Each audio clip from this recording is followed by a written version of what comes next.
Good morning everyone and welcome to Inchriach Forest. On behalf of the Frank Bruce Sculpture Trust and the Forestry Commission Scotland, haven't we got a lovely day for Frank's opening?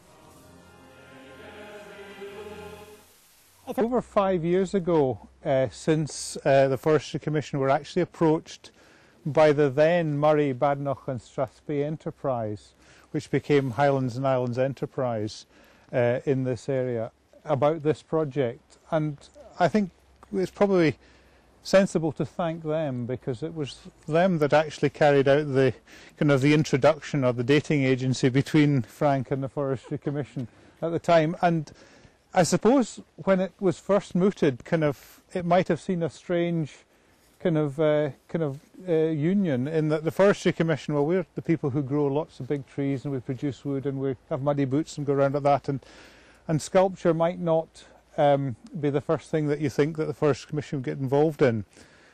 And that might be true, but when we heard that the trees actually involved in the sculptures were actually associated with this area, I think, Frank, you told me that one of them actually came from an oak tree that was felled when they built the new A9. When they were realigning the A9. And another one actually was an old granny pine that the Forestry Commission had felled in this particular forest. We actually started to recognise that there were actually strong connections with this area, and that maybe was sensible to give it some thought.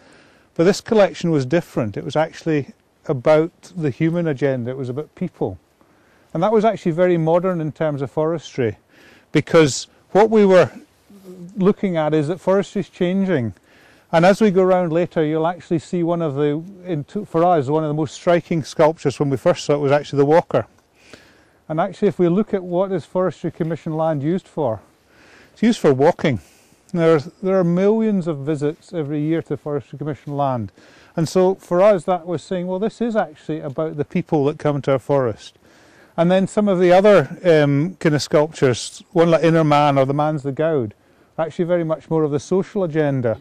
And that's certainly what forestry is learning to do, because we don't claim to be experts, but the 21st century forestry is about forests and people, and how people connect and use forests. And so the idea that perhaps this sculpture collection would be well placed in this area was certainly something that we began to kind of think, this does fit.